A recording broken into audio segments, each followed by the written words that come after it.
नमस्कार। आज हम चर्चा करेंगे लालू बनाम नीतीश के ऊपर। प्रदेश, देश, दुनिया के लोग लालू प्रसाद और नीतीश कुमार जी को जानते हैं। अपने दोनों के विचार और राजनीति रही है। दोनों ने 15 साल अलग अलग बिहार में अपनी सरकार चलाई है। फर्क इतना है कि लालू जी ने बिना गठबंधन के सरकार चलाए और नीतीश कुमार जी हमेशा दूसरे के सहारे ही सरकार में रहे। लालू जी ने दलित, महादलितों के साथ यादव और अल्पसंख्यक समुदाय के लोगों को शक्ति देने का काम किया, उनको संघर्ष करने की आवाज़ दी। घोटाले भी हुए, लूटमार, हत्या और फिरौती भी उनके शासन काल में रहा। शायद इसका ही फायदा नीतीश कुमार जी को मिला, जिसके वजह से बिहार में सरकार बना सके।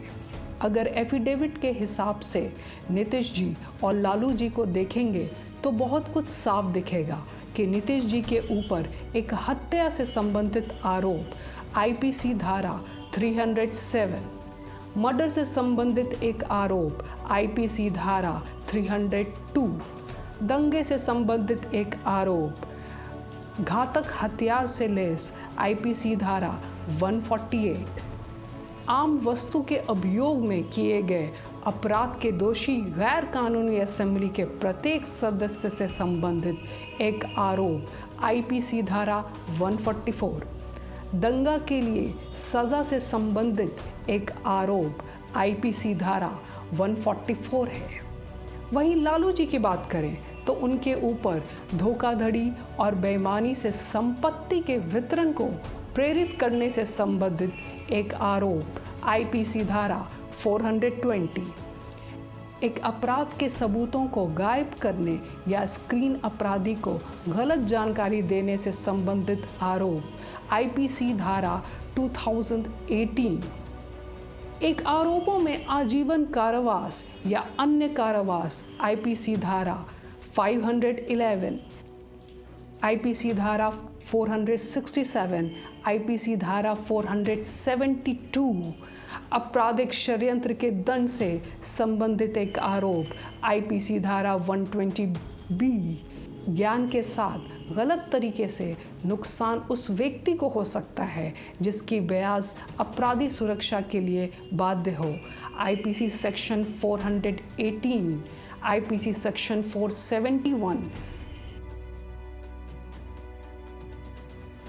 साफ पता चलता है कि लालू जी का सारा मामला धोखाधड़ी का है, लेकिन जुर्म संगीन ज़्यादा नीतीश कुमार जी का है, जिन पर हत्या, आर्म्स एक्ट, मर्डर और दंगे के संगीन आरोप हैं।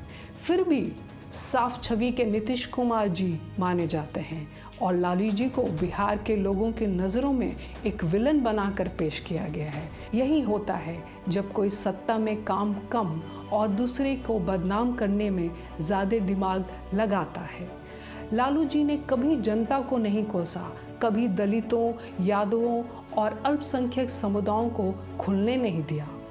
चारा घोटाले को लेकर जिस तरह दुष्प्रचार किया गया सबको मालूम है, जैसे लालू जी ही अकेले सब कुछ किए, उनके साथ और किसी की संलिप्तता नहीं थी।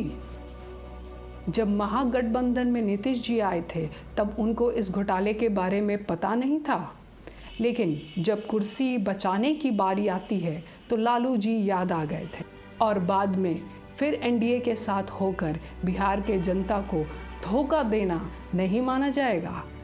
जनता ने महागठबंधन के नाम पर एकजुट होकर वोट किया था या एनडीए से मिलकर सरकार चलाने के लिए, ये कौन बताएगा। माना नीतीश जी अगर गठबंधन से अलग हुए थे बिहार के भविष्य को लेकर, तो क्या बदल दिया।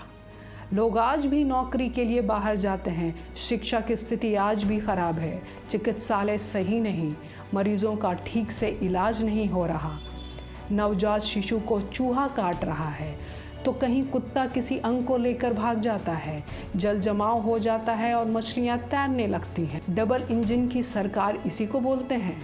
विशेष राज्य का दर्जा मिल गया बिहार को। जब से गठबंधन से हटे हैं सबसे ज़्यादा घोटाला, लिंचिंग, बलात्कार, हत्या होने लगा। क्या लालू जी के सरकार में कभी लिंचिंग हुई थी? क्या लालू जी के राज में चमकी बुखार से इतने बच्चे मरे थे, या कभी मुजफ्फरपुर बालिका गृह जैसी घटना हुई जो बिहार को शर्मसार किया हो? बिहार आज जैसे यूपी का मुकाबला करने में लगा है। देश में हर घटना सबसे ज़्यादा यूपी और बिहार में सुनने को मिलता है। अगर लालू जी का जंगल राज था तो मंगल राज इसी को कहते हैं, तो फिर इसके नाम पर वोट मांगेगी बिहार में एनडीए सरकार। रही बात जब देश में दंगा हो रहा था तो लालू प्रसाद यादव ने बिहार को जलने से बचाया था। लाल कृष्ण आडवाणी को रोका और खुद का व्यवहार भी उनके साथ अच्छा रखा। इस बात को आडवाणी जी भी नहीं नकार सकते। लेकिन आज लालू जी के साथ बदले की भावना रखकर उनको प्रताड़ित नहीं किया जा रहा है तो क्या है? लालू जी ने हर उसके साथ किनारा किया जो गलत किया हो, चाहे उनके अपने साला, साधु और सुभाष यादव ही क्यों ना हो। परिवारवाद पर भी लालू जी को घेराव होता रहा है, तो किस दल में परिवारवाद नहीं है? बात होनी चाहिए किसने विकास किया, किसको जनता चाहती है, क्या प्रदेश में कमी है और दूर किस तरह की जानी चाहिए, इस पर कभी बात नहीं करेंगे। मौका जनता इसलिए किसी को नहीं देती है कि पिछले सरकार की ही सिर्फ बुराई करते रहे और काम नहीं करे। गंदी राजनीति चलती रहे और जनता परेशान रहे। इस तरह से कोई प्रदेश नहीं बढ़ सकता है।